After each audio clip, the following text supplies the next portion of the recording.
नमस्कार, exam happy by Jharkhand channel में आपका स्वागत है। तो दोस्तों जुड़ चुका हूं मैं यहां पर जेटेट परीक्षा की तैयारी को लेकर के। तो आपको बताते चले, जेटेट परीक्षा में अगर आप सफलता प्राप्त करना चाहते हैं तो आप जहां से भी जैसे भी जो भी चीज़ लेकर के पढ़ रहे हैं अच्छा है। लेकिन आपको एक बात हम बता देते हैं कि आपको जेटेट परीक्षा में पास करने के लिए आपको जैक की किताब जेसीईआरटी टेक्स्ट बुक को पढ़ना पड़ेगा। यदि आप जेसीईआरटी टेक्स्ट बुक को पढ़ लिए तो बहुत ही अच्छी बात है। अगर आप जेसीईआरटी जैक की किताब को 6 to 10 तक मिनिमम अगर नहीं पढ़ पाए हैं तो आप एक बार अवश्य पढ़ लीजिएगा। और जिनका सुविधा नहीं है उनके लिए हम जेसीईआरटी जैक की किताब का चैप्टर बाय चैप्टर आपको नोट्स और चैप्टर बाय चैप्टर उसका वीडियो और साथ में चैप्टर बाय चैप्टर उसकी क्लासेस के साथ साथ यहाँ पर रविवारीय जांच परीक्षा जिसमें महा मैराथन क्लास सभी चैप्टर एक ही वीडियो में समाहित करके आपको दिया जा रहा है। तो आप यहाँ पर हमारे व्हाट्सएप ग्रुप के माध्यम से जुड़ करके तैयारी कर सकते हैं, जिससे कि आपका 101% सफलता अवश्य मिलेगी। ठीक है, और बहुत सारे सब्जेक्ट का अब नोट्स और पीडीएफ वीडियो सारा चीज़ अब कंप्लीट हो गया है। तो आप सभी अब अवश्य यहाँ से परचेज कर लीजिएगा और पढ़िएगा। तो 1 से 5 की तैयारी के लिए अभी आपको 500 रुपये लगेंगे, या 6 से 8 की भी तैयारी करना है तो 500 रुपये लगेंगे, और जो शिक्षक दोनों की तैयारी करना चाहते हैं उनके लिए अभी 700 रुपये लगेंगे। और हाँ, आपको एक चीज़ और बता देते हैं, हमारे यहाँ अभी टेस्ट सीरीज भी एक लॉन्च किया गया है। जो शिक्षक तैयारी कर लिए एग्जाम का, उनको लगता है कि हम टेस्ट सीरीज में भाग लें तो टेस्ट सीरीज में हमारे यहाँ से जुड़ करके भाग ले सकते हैं। डेली आपकी टेस्ट सीरीज करवाई जा रही है। तो इसके लिए 20 टेस्ट सीरीज, यदि आप 20 टेस्ट सीरीज दीजिएगा तो उसके लिए आपको अभी एक मुश्त 150 रुपये देने पड़ेंगे। और इस टेस्ट सीरीज में आपको पुरस्कार भी रखे गए हैं। प्रथम पुरस्कार 50 रुपये के हैं, सेकेंड पुरस्कार 20 रुपये के हैं और थर्ड पुरस्कार 10 रुपये के। तो आप अभी के अभी अवश्य जुड़ जाइएगा। के लिए यहाँ पर हिंदी का प्रैक्टिस सेट 8 लेकर के आए हुए हैं। ठीक है, हिंदी का संपूर्ण प्रैक्टिस सेट 8 लेकर के आए हुए हैं। ठीक है, यदि आप 1 से 5 के शिक्षक हैं तो भी यह आपके लिए वीडियो होगा। यदि 6 से 8 किसी भी संख्या है, चाहे वो भाषा शिक्षक हो, चाहे वो विज्ञान शिक्षक हो, चाहे वो यहाँ पर आपका जो है सामाजिक विज्ञान शिक्षक हो, ये तीनों के लिए काम करेगा। और साथ ही साथ जो क्षेत्रीय भाषा, साथ ही साथ जो क्षेत्रीय भाषा हिंदी लिए हैं उनके लिए भी यह काम करेगा। ठीक है, तो हिंदी में आपको देखिए यहाँ पर बहुत ही अच्छा मार्क्स करना चाहते हैं तो ये सारा प्रश्न जेसीईआरटी जैक के किताब से देखिए निकाल के आपको हूबहू दिया जा रहा है। ठीक है, बाहर का कोई प्रश्न आपको दिया ही नहीं जा रहा है, इसीलिए हमने हैंड रिटेन नोट्स आपको बनाया है। ठीक है, तो जो भी शिक्षक जेटेट की तैयारी में जा रहे हैं यहाँ से हैंड रिटेन नोट्स लेकर के जरूर पढ़ लीजिएगा, क्योंकि प्रश्न देखिए इसमें बहुत कम है और बहुत ही अच्छा प्रश्न है जो जैक के किताब का है।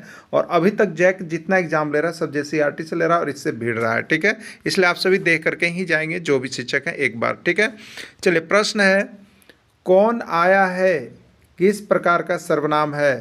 पुरुषवाचक सर्वनाम, प्रश्नवाचक सर्वनाम, निश्चयवाचक सर्वनाम या कोई नहीं। ठीक है, चलिए आपको बता देते हैं, सर्वनाम का पूरा सेशन को आपको समाप्त कर दिया गया है, समाप्त कर दिया गया है। अब यह किस में है? प्रैक्टिस सेट में आपको करवाया जा रहा है, तो भी हम डिटेल से देंगे। अब पूरा सर्वनाम ढंग से देखना है तो यहाँ से नोट्स और पीडीएफ लेकर के देख लीजिएगा। ऐसे जब एग्जाम की घोषणा होगी तो आपको एक बार फिर से रिवीजन करवाया जाएगा, फिर से रिवीजन सेशन भी चलेगा। और देखिए अभी जो है यहाँ पर न्यू क्लासेज भी शुरू हो रही है, न्यू क्लासेज भी शुरू हो रही है जिसमें शुरू से चलेगा। तो आप सभी जरूर योगदान करेंगे और जरूर जल्द से जल्द जुड़ेंगे। ठीक है, न्यू सेशन में भी आप जुड़ सकते हैं। तो देखिए कौन आया है, यहाँ पर देखिएगा आपको प्रश्नवाचक चिन्ह लगा हुआ है, देख लीजिए आप फिर से, कौन आया है, ये कौन सा चिन्ह है? प्रश्नवाचक चिन्ह। इसको हंसुआ छाप भी लोग कहता है। ठीक है, तो प्रश्नवाचक चिन्ह लगा हुआ रहेगा तो वह प्रश्नवाचक सर्वनाम होगा, याद रखिएगा। ठीक है, जिसमें प्रश्नवाचक चिन्ह लगा हुआ रहेगा वह प्रश्नवाचक सर्वनाम में जाएगा।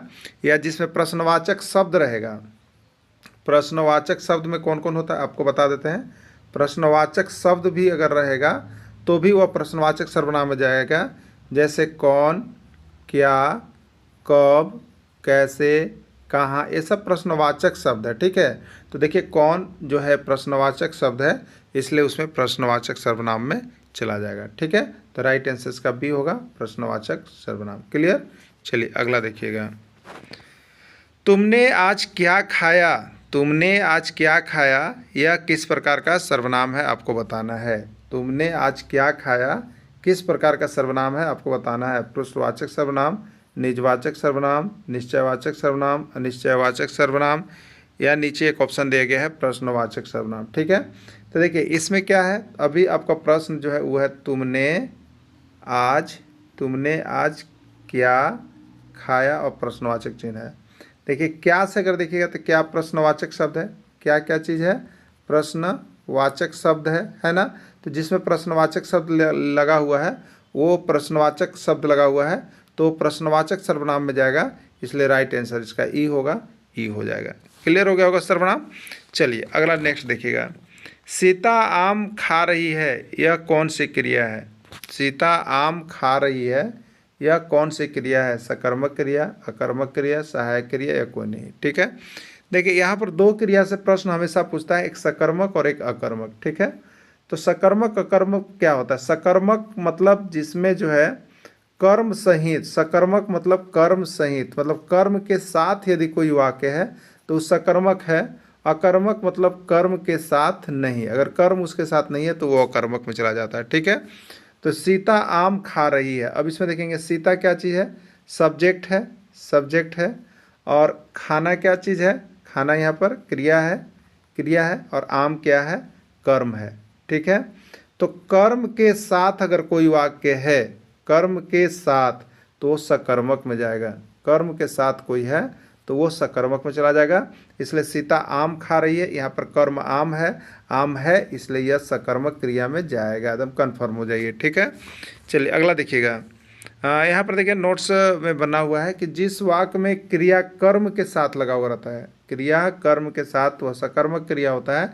इसमें क्रिया है खाना और उसके साथ कर्म लगा हुआ है आम, यह तो वह सकर्मक क्रिया है। ठीक है, जिसमें कर्म रहेगा वह सकर्मक क्रिया होगा। ठीक है, ऐसे एक एग्जाम्पल हमको दिखाएंगे अकर्मक का भी। रमेश पुस्तक खरीद रहा है, यह कौन सी क्रिया है। ठीक है, रमेश क्या चीज़ है, सब्जेक्ट है जिसको हम लोग हिंदी में कर्ता कहते हैं। पुस्तक क्या चीज़ है, कर्म है जिसको हम लोग ऑब्जेक्ट कहते हैं। और खरीदना क्या चीज़ है, वर्ब है जिसको हम लोग क्रिया कहते हैं। ठीक है, तो क्रिया के साथ कर्म लगा हुआ है, क्रिया के साथ कर्म लगा हुआ है, इसलिए इसको सकर्मक में आप डालिएगा। ठीक है, सकर्मक में डालिएगा। सकर्मक क्रिया किस में है, ए में है, तो राइट आंसर आपका ए हो जाएगा। ठीक है, चलिए एक और थोड़ा सा इसमें आप देख लीजिएगा, आप लोग देख लीजिएगा। सीता, सीता खा रही है, ध्यान दीजिए, सीता खा रही है। सीता कर्ता हो गया और खाना क्रिया हो गया। ठीक है, यहाँ पर क्रिया के साथ कर्म आया, कर्म आया नहीं आया, तो कर्म नहीं आया तो इस सीता खा रही कौन सा क्रिया में जाएगा, तो ये अकर्मक क्रिया में जाएगा। पहचान हो गया ना, अकर्मक क्रिया में जाएगा। जैसे सीता खा रही है, अभी यहीं पर रहता कि सीता सेव खा रही है, सीता सेव खा रही है, तो खाना क्रिया हो गया और सेव कर्म हो गया और सीता कर्ता हो गया। तो क्रिया के साथ देखिए कर्म लगा हुआ है इसलिए सकर्मक होता है, लेकिन सेव अगर नहीं हो, खाली लिखेगा सीता खा रही है, तो वो अकर्मक हो जाएगा। सकर्मक अकर्मक शायद आप लोग को समझ में आ गया होगा, जिनको समझ नहीं आएगा फ़ोन से भी बात कर सकते हैं, बाकी सारा पीडीएफ नोट्स लेकर के पढ़ सकते हैं, सब कुछ मिलेगा आपको। और हैंड रिटेन नोट्स तो कभी भी बिना एग्ज़ाम जब भी शुरू हो जाए आप बिना पढ़े बिना देखे मत जाइएगा, आपको बार बार इंडिकेट हम कर रहे हैं, क्योंकि यहाँ से आपको 110 से 120 आपको जो है यहाँ पर स्कोर आराम से जेटेट में होने जा रहा है, क्योंकि केवल जैक का किताब का है। पुल्लिंग की पहचान करें, सोना, लोहा, तांबा या सभी। ठीक है, तो पुल्लिंग का पहचान जो है सोना, लोहा, तांबा, ये सभी चले जाएंगे। ठीक है, सभी चले जाएंगे, राइट आंसर सभी होगा। नोट में देखिए लिखा हुआ है कि धातु जो होता है उसमें चांदी को छोड़कर सभी धातु हमेशा पुल्लिंग होते हैं। चांदी को छोड़ दीजिएगा, चांदी को छोड़कर जितना भी सोना है, लोहा है, तांबा है, ये सभी पुल्लिंग हो गए, इसलिए राइट आंसर इसका डी होगा। पुल्लिंग की पहचान करें, जौ, धान, गेहूं सभी। जौ भी पुल्लिंग है, धान भी पुल्लिंग है, गेहूं भी पुल्लिंग है, यानी इसका राइट आंसर सभी हो जाएगा। ठीक है, देखिए इसमें नोट्स आपको बना दिए हैं हम। मक्का को छोड़कर सभी अनाजों के नाम हमेशा पुल्लिंग होते हैं, मक्का को छोड़कर। पुल्लिंग की पहचान करें, नीलम, मोती, हीरा या सभी। ठीक है, नीलम भी, मोती भी, हीरा भी, राइट आंसर इसका सभी होगा। ठीक है, देखिए क्या लिखा हुआ है, डी लिखा हुआ है इसका आंसर में कि रत्नों के नाम हमेशा पुल्लिंग होते हैं, रत्न जो होंगे वो हमेशा पुल्लिंग होते हैं। क्लियर, चलिए। जिसका कोई इलाज ना हो उसके बदले एक शब्द क्या होता है। प्रश्न बहुत पर आया हुआ है, बहुत इंपॉर्टेंट क्वेश्चन है। साध्य, असाध्य, साधनीय या कोई नहीं। जिसका कोई इलाज ना हो सके उसको हम लोग कहते हैं असाध्य बीमारी। क्या कहते हैं, असाध्य बीमारी जिसका कोई इलाज नहीं है। ठीक है, तो इसको हम लोग असाध्य कहते हैं। क्लियर।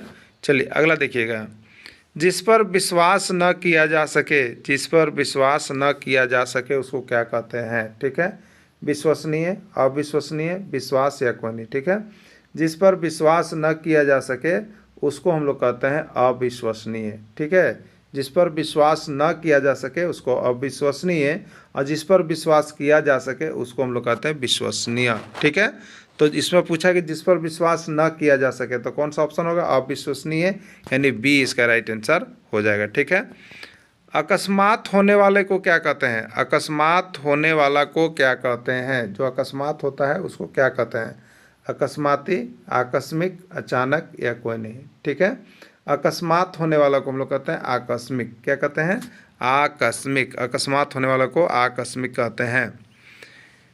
इसमें कौन पक्षी का पर्यायवाची शब्द नहीं है, पक्षी का पर्यायवाची शब्द नहीं है। पर्यायवाची शब्द एग्जाम में आपका एक अवश्य आएगा, तुम दिमाग बना लीजिएगा। श्रुति संविनार्थक शब्द एक अवश्य आएगा, विभिन्न शब्दों के बदले एक शब्द अवश्य आएगा, तुम दिमाग बना लीजिएगा। इसको हो सके तो अपने से भी देख लीजिएगा, लेकिन जितना आपको जैक की किताब से निकला है वो हम आपको यहाँ पर दिखा दिए। ठीक है, पक्षी, विहग, अंडज या कुसुम। तो इसमें पक्षी का पर्यायवाची शब्द पंछी भी होता है, विहग का मतलब भी पक्षी होता है, अंडज का मतलब भी पक्षी होता है, लेकिन एक शब्द यहाँ पर नया है, कुसुम। ठीक है, कुसुम, कुसुम का मतलब फूल होता है, ये पक्षी का पर्यायवाची शब्द नहीं है। ठीक है, देखिए एक चीज़ दिमाग में रखिएगा कि नहीं वाला बहुत कोई गौर नहीं करते हैं, इसलिए एकदम प्रश्न को अच्छा तरह से पढ़िएगा। ये नहीं कि ये हमको आता है तो प्रश्न को अधूरा पढ़ के तुरंत टिकिंग कर ले, नहीं, प्रश्न ये नहीं वाला पूछ रहा है, तो इसका राइट आंसर डी होगा, कुसुम। कुसुम जो है पक्षी का पर्यायवाची शब्द नहीं है, ये होता है फूल का पर्यायवाची शब्द। किसका होता है, फूल का। क्लियर। चलिए अगला देखिएगा, पुत्री का समानार्थी शब्द नहीं है, पुत्री का समानार्थी शब्द नहीं है। पुत्री का इसमें कौन समानार्थी शब्द नहीं है, आत्मजा, बेटी, तनिया, विटप। ठीक है, आत्मजा भी पुत्री को कहते हैं, बेटी भी पुत्री को कहते हैं, तनिया भी पुत्री को कहते हैं, लेकिन विटप जो होता है यह पुत्री का समानार्थी शब्द नहीं है। राइट आंसर आपका डी हो जाएगा। ठीक है, माँ का पर्यायवाची शब्द नहीं है, माँ का पर्यायवाची शब्द नहीं है। माँ का पर्यायवाची शब्द इसमें कौन नहीं है बताना है। ठीक है, मौत, ये माँ का पर्यायवाची शब्द नहीं है। अम्बा, माँ को ही कहते हैं। माता, माँ का पर्यायवाची शब्द है। जन्मदात्री, माँ का पर्यायवाची शब्द है। ठीक है, यह मौत जो है माँ का पर्यायवाची शब्द नहीं है। राइट आंसर इसका ये हो जाएगा। क्लियर, राइट आंसर ये हो जाएगा। भाषा की सबसे छोटी इकाई होती है, ये प्रश्न पूछ कर पागल कर दिया है सबको, इतना बड़ा है कि जिसका कोई सीमा नहीं है। हो सके कि आपके एग्जाम में भी आ जाए, वर्ण, अक्षर, शब्द या ध्वनि। ठीक है, तो भाषा की सबसे छोटी इकाई कौन होती है, वर्ण होती है। ठीक है, इसमें ऊष्म व्यंजन कौन सा है, देखिए ये व्यंजन वाला देख जाइएगा, ये भी पागल कर दिया है, बहुत बार ऊष्म व्यंजन आ ही जा रहा है, क, च, य, स। तो देखिए इसका तो टोटल पीडीएफ नोट्स आपको पढ़ा दिया गया है, स्पेशल इसका क्लास भी हुआ है। ठीक है, फिर से एक बार क्लास आपका न्यू रिवीजन हम करवाएंगे एग्जाम घोषणा के साथ।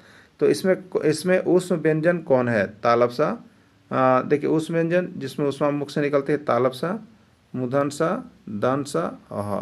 ठीक है, ये जो है आपका ऊष्म व्यंजन में आता है। ठीक है, याद रखिएगा। आहार का शुद्ध रूप कौन सा है, देखिए शुद्ध रूप भी आपके एग्जाम में एक आते हैं, सभी जो एग्जाम में आते हैं, इसीलिए हमने संपूर्ण हिंदी इसका नाम दिया है। संपूर्ण हिंदी मतलब सब चैप्टर लगभग मिला हुआ रहेगा इसमें। ठीक है, आहार का शुद्ध रूप है आहारिक, आहार, आहार या आहारी, क्या होता है। ठीक है, आहार को शुद्ध रूप में लिखा जाता है, देखिए आ, हा, र, आहार, ये शुद्ध हुआ। ठीक है, आहार शुद्ध नहीं है, ये अशुद्ध है, तो आहार का शुद्ध रूप आहार होगा। आहार किसमें, बी में है, तो बी इसका राइट आंसर हो जाएगा। ठीक है, गगनचुंबी में कौन सा समास है, गगनचुंबी में कौन सा समास है, गगनचुंबी में कौन सा समास है, तत्पुरुष, कर्मधारी, द्विगु या बहुव्रीहि बताना है वो। ठीक है, सबसे पहले गगनचुंबी को यदि आप विग्रह करते हैं तो आपको निकलेगा गगन को चुंबने वाला, गगन को चुंबने वाला को ही हम लोग क्या कहते हैं, गगनचुंबी कहते हैं। ठीक है, जब इसका विग्रह किए तो इसमें देखिए कारक चिन्ह आ रहा है, विग्रह करने पर कारक चिन्ह आ रहा है, तो विग्रह करने पर यदि कारक चिन्ह आता हो तो उसको हम लोग तत्पुरुष समास में डालते हैं। कारक चिन्ह जिसमें आएगा उसको तत्पुरुष समास में डालिएगा, तत्समास ठीक है।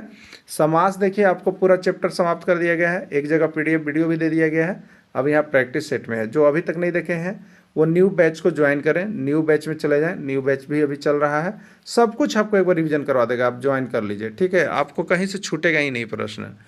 तो गगनचुंबी में कौन सा समास है? राइट आंसर तत्पुरुष हो जाएगा, क्योंकि इसमें आ रहा है आपका विग्रह करने पर। देखिए यहाँ पर आ रहा है, देखिए गगनचुंबी, गगन को चूमने वाला, जिसमें कर्ता चिन्ह है वह तत्पुरुष समास है, या कर्म तत्पुरुष हो जाएगा, ठीक है।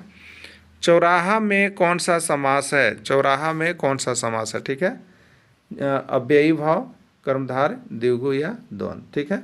चौराहा को आप विग्रह करेंगे, चौराहा को विग्रह करेंगे तो चार राहों का समाहार, मतलब जहाँ चार गो रास्ता मिलता है वो यहाँ पर ये चौराहा कहलाएगा, ठीक है।